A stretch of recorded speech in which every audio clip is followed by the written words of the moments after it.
ครับประเทศลาวหรือว่าที่มีชื่ออย่างเป็นทางการว่าสาธารณรัฐประชาธิปไตยประชาชนลาวหรือว่าลาว People's Democratic Republic นะครับชาวลาวส่วนใหญ่เมื่อเดินทางไปต่างประเทศเวลาเขาแนะนำตัวอย่างเป็นทางการเขาจะเรียกชื่อประเทศของตนเองว่าลาว PDR นะครับ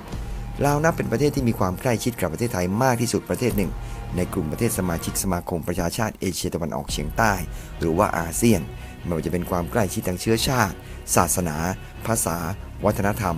ความสัมพันธ์ของประชาชนประวัติศาสตร์และพรมแดนที่ใกล้ชิดติดต่อกันเป็นระยะทาง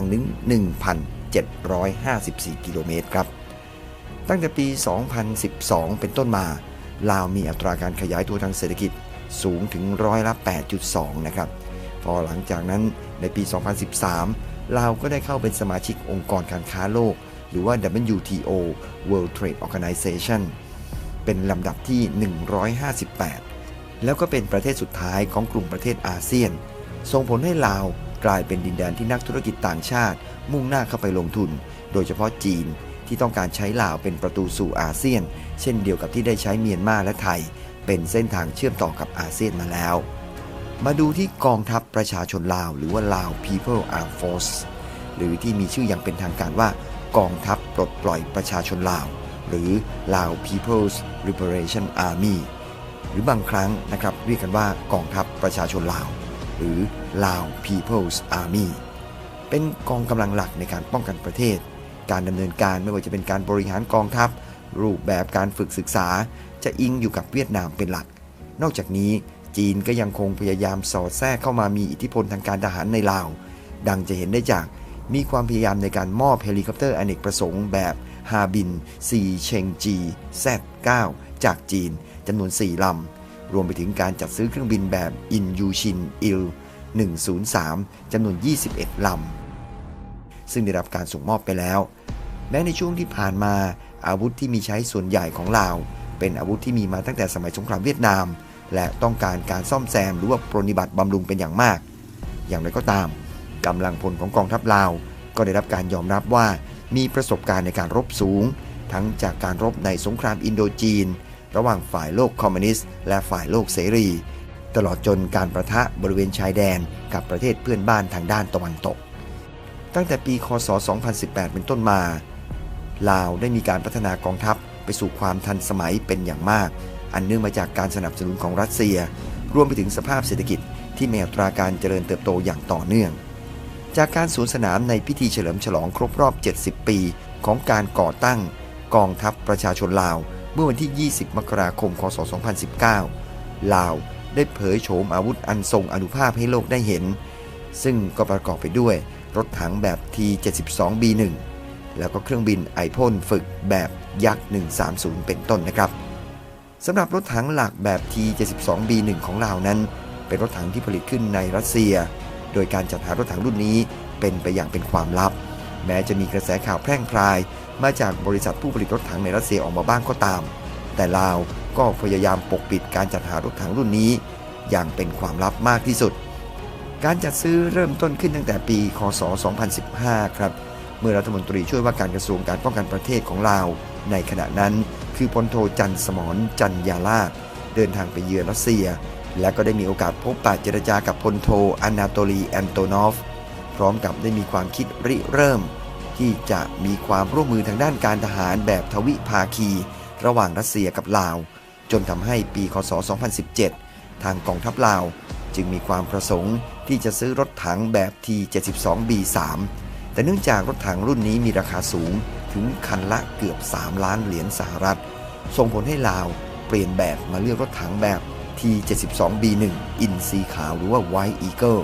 ซึ่งมีราคาถูกกว่าโดยมีการปรับปรุงระบบการยิงเร็วเพิ่มเติมขึ้นมาด้วยนะครับแล้วก็มีการติดตั้งระบบกล้องเล็งสำหรับพลปืนและผู้บังคับรถที่ดีเยี่ยมซึ่งการตกลงดังกล่าวก็ส่งผลให้เกิดข้อตกลงความร่วมมือทางการทหารระหว่างรัสเซียกับลาวในเดือนมกราคมปีคศ 2018 ซึ่งในครั้งนั้นนะครับรัฐมนตรีว่าการกระทรวงกลาโหมของรัสเซียได้เดินทางมาเยือนลาวมีการตกลงในสัญญาทวิภาคีซึ่งเป็นการขยายความร่วมมือทางด้านการทหารของทั้งสองประเทศนับตั้งแต่การจัดหาอาวุธยุทโธปกรณ์รวมไปถึงการฝึกศึกษา ของกำลังพลในกองทัพลาวซึ่งก็จะเดินทางไปฝึกศึกษาในประเทศรัสเซีย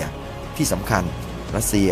จะทำหน้าที่เป็นที่ปรึกษาทางทหารช่วยในการพัฒนากองทัพลาวให้ก้าวไปสู่ความทันสมัยทั้งด้านการปฏิบัติการรบการพัฒนาอาวุธยุทโธปกรณ์อุปกรณ์ช่วยรบต่างๆความร่วมมือนี้ส่งผลให้เกิดการพัฒนากองทัพลาวไปสู่ความทันสมัยมากกว่า 20 โครงการเลยทีเดียวรถถังแบบ T72B1 ของลาวเผยโฉมเป็นครั้งแรกเมื่อทางรัสเซีย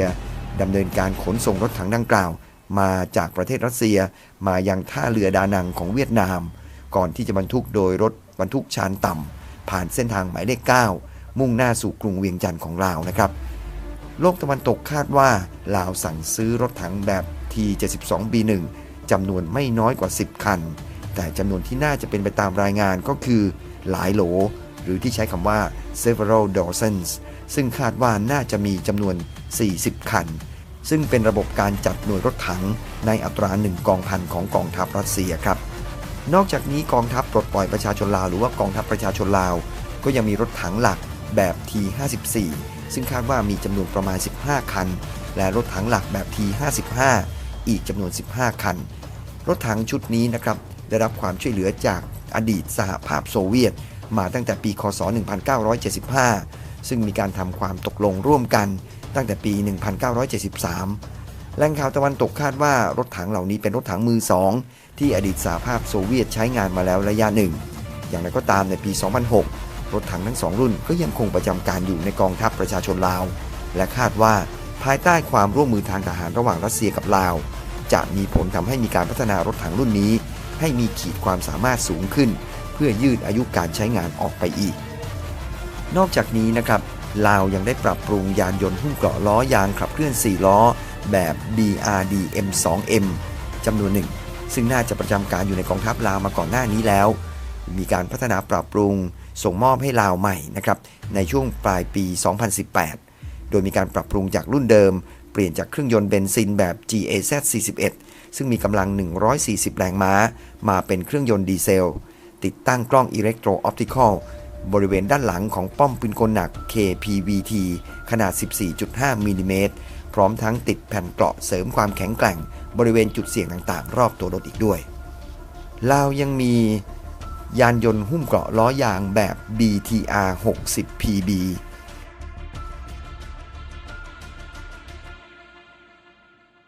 แล้วก็มีรถจิ๊ปหรือว่ายานยนต์อเนกประสงค์ขับเคลื่อน4ล้อแบบ UAZ 469B แบบเปิดประทุนเครื่องยิงจรวดหลายลำกล้องแบบ 9K51 Grad 120 มิลลิเมตร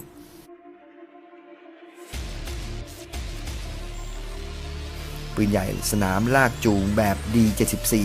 ขนาด122มิลลิเมตรปืนใหญ่สนามลากจูงแบบ D20 ขนาด152มิลลิเมตรและแบบ D30 ขนาด122มิลลิเมตรรวมทั้งปืนใหญ่สนามติดตั้งบนรถยนต์บรรทุกแบบอูราล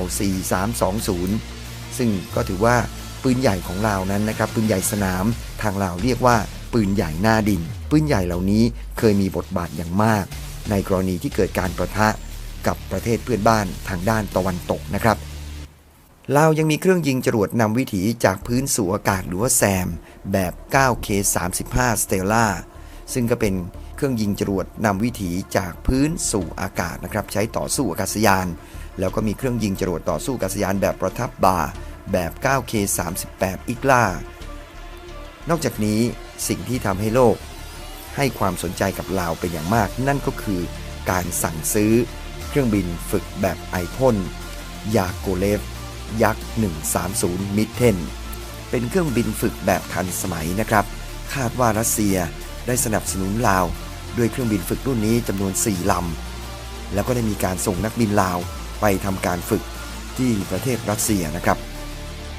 เครื่องบินดังกล่าวนะครับเดินทางมาถึงสนามบินทหารเวียงจันทร์โดยเครื่องบินลำเลียงของรัสเซียแบบ Il-76TD เมื่อเดือนธันวาคมปี 2018 แล้วก็มีการนำชิ้นส่วนต่างๆมาประกอบแล้วก็เริ่มทำการบินโดยเฉพาะอย่างยิ่งการบินแสดงสัญญานุภาพเนื่องในโอกาสครบรอบ70ปีของกองทัพประชาชนลาวครับนอกจากนี้ลาวยังทำการถอนเครื่องบินขับไล่แบบมิก 21 ซึ่งเป็นเครื่องบินที่เก่าคร่ำคร่านะครับแล้วก็ถอนออกไปแล้วก็ทดแทนด้วยเครื่องบินฝึกไอพ่นแบบยักษ์130ซึ่งคาดว่าจะต้องเข้ามาเพิ่มเติมอีกแน่นอนครับนี่ก็คือเรื่องราวสั้นๆเกี่ยวกับแสนยานุภาพของกองทัพลาวครับเราจะกลับมาพูดคุยกันเรื่องนี้ต่อในตอนต่อไป